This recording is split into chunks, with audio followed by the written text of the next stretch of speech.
ప్రభువైన యేసు క్రీస్తు యొక్క పరిశుద్ధ నామములో మీ అందరకు అమలాపురం హౌసింగ్ బోర్డు క్రీస్తు సంఘము మరియు కాకినాడ బాపూజీ నగర్ క్రీస్తు సంఘముల తరపున సత్య సువార్త అనే మా సువార్త కార్యక్రమాలకు స్వాగతం తెలియజేస్తున్నాను.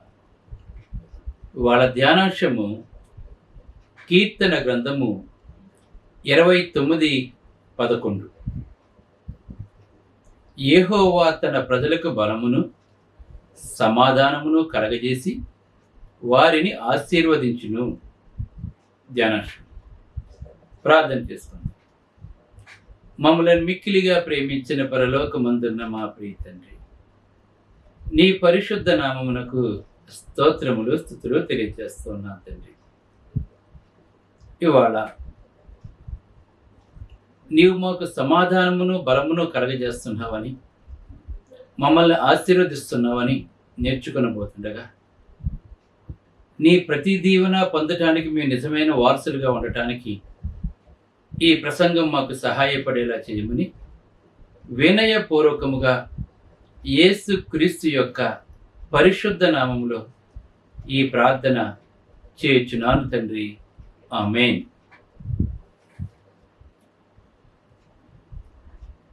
యెహోవా తన ప్రజలకు, అంటే ఎవరైతే యేసు క్రీస్తుని దేవుని కుమారుడిగా అంగీకరిస్తారో, ఆయన మన కొరకు ఈ లోకంలోకి శరీరధారిగా వచ్చి మన పాపముల నిమిత్తం చనిపోయి సమాధి చేయబడి తిరిగి లేచి తండ్రి కుడిపార్శ్వమున ఆసీనుడై ఉన్నాడు, మరలా రెండవ రాకడలో తిరిగి రానై ఉన్నాడని ఎవరైతే నమ్ముతారో వారందరూ కూడా దేవుని ప్రజలుగా ఉంటారు. అందుకే మీరు సర్వ సృష్టికి వెళ్ళి సువార్తను ప్రకటించమన్నాడు. నమ్మి బాప్సం పొందితే దేవుని ప్రజలుగా ఉంటారు, లేదంటే దేవుడు లేని వారిగా ఉంటారు. కనుక యెహోవా అంటే తండ్రి అయిన దేవుడు తన ప్రజలకు బలమునిస్తానని చెప్తున్నాడండి. ఈవేళ మనం బలం లేకపోతే ఏ పని చేయలేము. మనం బలహీనులు ఏ పని కూడా చేయలేరండి. ఎందుకు బలాన్ని ఇస్తున్నాడంటే ఆశ్చర్యకరుడు, ఆలోచనకర్త, బలవంతుడైన దేవుడు. మన దేవుడు బలవంతుడైన దేవుడు గనక ఆ దేవునిని ఎవరైతే ఆనుకొని జీవిస్తూ ఉంటారో, ఆయన నీడలో జీవిస్తూ ఉంటారో వారందరికీ కూడా దేవుడు బలాన్ని అనుగ్రహిస్తూ ఉంటాడు, బలవంతులుగా ఉంటారు. దేవుడు తన ప్రజలు ఎప్పుడూ కూడా బలహీనులుగా చేయలేదండి. తన ప్రజలు ఎప్పుడూ కూడా బలహీనులుగా ఉండరు. ఒకవేళ నువ్వు బలహీనుడుగా ఉన్నావంటే అది కేవలం నీ అవిశ్వాసమే కానీ విశ్వాసంతో ఉన్నవాడు ఎవడూ కూడా బలహీనుడిగా ఉండడు. అందుకే యెహోవా తన ప్రజలకు బలమును అనుగ్రహిస్తున్నాడు, ఇంకా సమాధానమును అనుగ్రహిస్తున్నాడండి. ఇప్పుడు మనకి ఎన్ని ఉన్నా కూడా సమాధానం లేకపోతే ఆ జీవితం వ్యర్థం. మనకి సమాధానానికి సూచన ఏంటంటే పావురం మనకు కనబడుతుందండి. అలాగనే గొడవలకు ఏం కనబడుతుందంటే కోడిపుంజి కనబడుతుందండి, లేకపోతే గుర్రం కనబడుతూ ఉంటుందండి. మనకి కాలు యుద్ధ రంగంలో అది కాలు దూవుతుంది. అది కానీ కాలు దువ్వేవారిగా మనం ఉండకూడదు. మనం సమాధానకర్తయగు అధిపతి అని ఆయనకు పేరు ఉందండి. మన యేసుప్రభుకి ఏం పేరు ఉందంటే సమాధానకర్తయగు అధిపతి అని ఆయనకు పేరు ఉంది. మన ప్రభు అయిన యేసుక్రీస్తు వారికి. క్రీస్తు యేసులోనికి బాప్సం పొందిన మీరందరూ క్రీస్తుని ధరించుకున్నారు. నీవు గనక క్రీస్తుని ధరించుకున్నట్లయితే, క్రీస్తు నీతో ఉన్నట్లయితే నీవు సమాధానకరంగా జీవిస్తుంటావు. సమాధానం ఉంటుంది ఇప్పుడు కూడా. అందుకే ఆయన బలమును తన ప్రజలకు సమాధానమును కలగజేసి అప్పుడు వారిని ఆశీర్వదించాలని మాట్లాడుతున్నాడు. మనకి ఎన్ని గొప్ప దీవులు ఇచ్చినా బలము సమాధానం లేకపోతే వ్యర్థం కదా. అందుకే దేవుని యొక్క వాక్యాన్ని మనం చాలా జాగ్రత్తగా ధ్యానించాలి మనం చదువుతూ ఉన్నప్పుడు.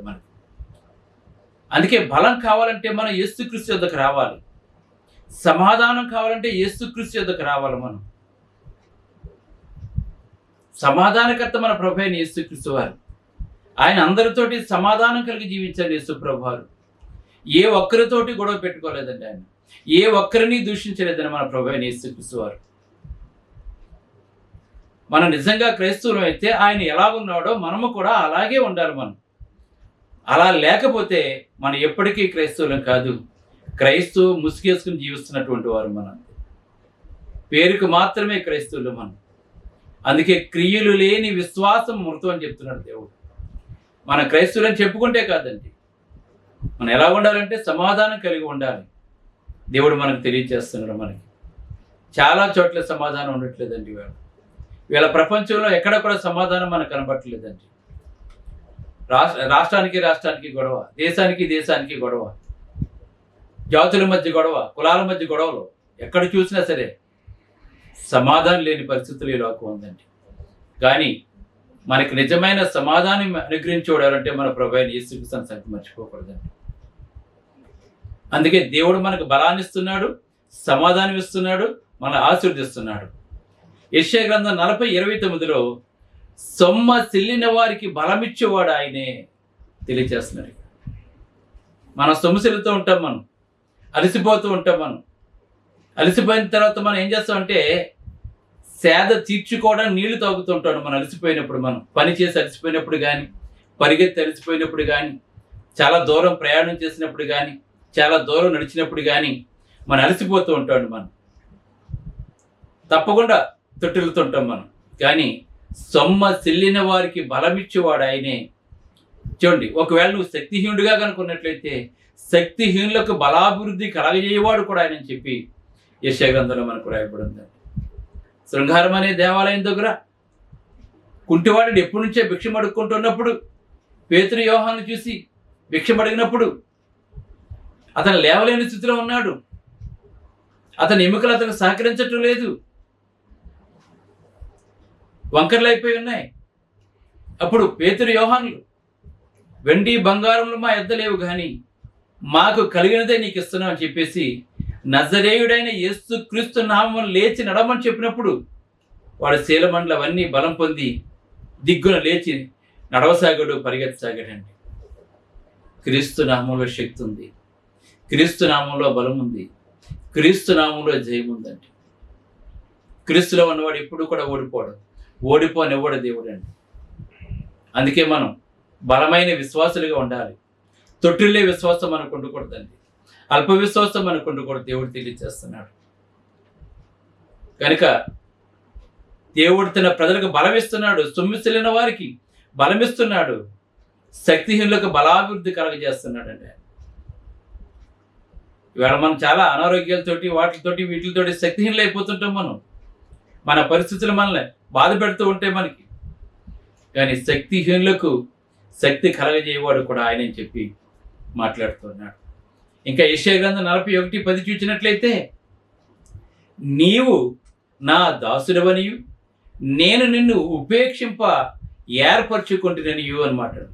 నిన్ను ఉపేక్షింపక అంటే నిన్ను విడిచిపెట్టకుండా నువ్వు నా దాసుడు గనక, ప్రతినిత్యము ప్రార్థన చేస్తున్నావు గనక, ప్రతినిత్యము వాక్యం చేస్తున్నావు గనక, ప్రతి వారము ఆత్మతో సత్యముతో నువ్వు ఆరాధిస్తున్నావు గనక, దేవుడంటే భయపడుతున్నావు గనక, నా ఆజ్ఞలకు నువ్వు గైకొంటున్నావు గనక నీవు నా దాసుడవని నేను నిన్ను ఉపేక్షించగలిగి విడిచిపెట్టక ఏర్పరచుకుంటేనని మాట్లాడుతున్నాడు దేవుడు. అందుకే ప్రార్థన ఎందును, సహవాసం అందును, రొట్టె విడిచి ఎందును, వాక్యం అందును ఎంత గనక నువ్వు ఉన్నట్లయితే దేవుడిని విడిచిపెట్టి ఎప్పుడు కూడా నువ్వు దేవునికి దాసుడిగా ఉంటావు కనుక నేను నీతో చెప్పి ఉన్నాను, నేను నీకు తోడైందని మాట్లాడుతున్నాడు. సరైన జీవితం జీవిస్తే దేవుడు ఎల్లప్పుడూ నీకు తోడుగా ఉంటాడు. నువ్వు చేసే ప్రతి పనిలో దేవుడు నీకు తోడై ఉంటాడండి. అందుకే భయపడకము, నేను నీ దేవుడనై ఉన్నాను, దిగులు పడకని చెప్తున్నాడు. సమస్యలు మనం బాధ పెడుతూ ఉంటాయి, మనకి ఏం చేయాలో మనకు అర్థమవుతుంది. మనకి అన్ని దారులు మూసుకుపోతూ ఉంటాయి, అప్పుడు మనకు ఏం చేయాలి అర్థం కాక మనం దిగులు పడుతూ ఉంటాం, చింతిస్తూ ఉంటాం మనం. కానీ దేవుడు చెప్తున్నాడు, భయపడకము, నేను నీ దేవుడినై ఉన్నాను, దిగులు పడకని మాట్లాడుతున్నాడు. చూడండి మనల్ని ఎంత ఆదరిస్తున్నాడు చూడండి దేవుడు. దిగులు పడద్దని చెప్తున్నాడు. నేను నిన్ను బలపరుతును. నువ్వు ఆర్థికంగా నలిగిపోతున్నావా? అనారోగ్యంతో నలిగిపోతున్నావా? అప్పుల్లో నువ్వు నలిగిపోతున్నావా? నువ్వు అనుకున్నవి జరగటం లేదా? దేవుడు తెలియజేస్తున్నాడండి. భయపడొద్దు దేనికి కూడా. నీవు నేను నీ దేవుడనై ఉన్నాను, దిగులు పడొద్దు అని చెప్తున్నాడు. నేను నిన్ను బలపరుతును, నీకు సహాయం చేయవాడు నేనని చెప్తున్నాడు. దేవుడు మన కొరకు అనేకమైన వాగ్దానాలు చేశాడు. దేవుడు ఆయన వాగ్దానం చేశాడంటే ఖచ్చితంగా ఇచ్చి తీరుతాడండి. ఆయన మాట అవునంటే అవును, కాదంటే కాదండి. ఆయన 2 మాటలు చెప్పడండి. ఆయన కనుక నీకు సహాయం చేయవాడు నేనే అని మనకి చెప్తున్నాడండి. ఆయన నేను బలపరుస్తాను అని మాట్లాడుతూ, నీతి అని నా దక్షిణ హస్తముతో నిన్ను ఆదుకుంటాను మాట్లాడుతున్నాడు. నీతి అని నా దక్షిణ హస్తముతో నిన్ను ఆదుకుంటా అని చెప్పి మనకు దేవుడు సెలవిస్తూ ఉన్నాడు. అలా యెషయా 40:47 చూసినట్లయితే, యెహోవా కొరకు ఎదురు చూచువారు నూతన బలాన్ని పొందుతారండి. ఈ లోకంలో మనకు బలం దొరుకుతుంది. మనకి వినటానికి వాడినా ఏం చేసినా కూడా నిజమైన బలం ఎక్కడ దొరుకుతుందంటే మనకు దేవుని దొరుకుతుందండి. అందుకే యెహోవా కొరకు ఎదురు చూచువారు నూతన బలం పొందుదురు, వారు పక్షిరాజు వల్లే రెక్కలు చాపి పైకి ఎగురుదురు, అలాగే పరిగెత్తుదురు, సొమ్ముసి లెక్క నటిపోదురు అని చెప్పేసి ఇక్కడ దైవ గ్రంథం మనకు తెలియజేస్తుంది. ఇంకా సంఖ్యాకాండము 6వ అధ్యాయం 24-27 చూసినట్లయితే, యెహోవా నిన్ను ఆశీర్వదించి కాపాడునుగాక, తన సన్నిధిని ప్రకాశింపజేసి నిన్ను కరుణించునుగాక అంటాడు.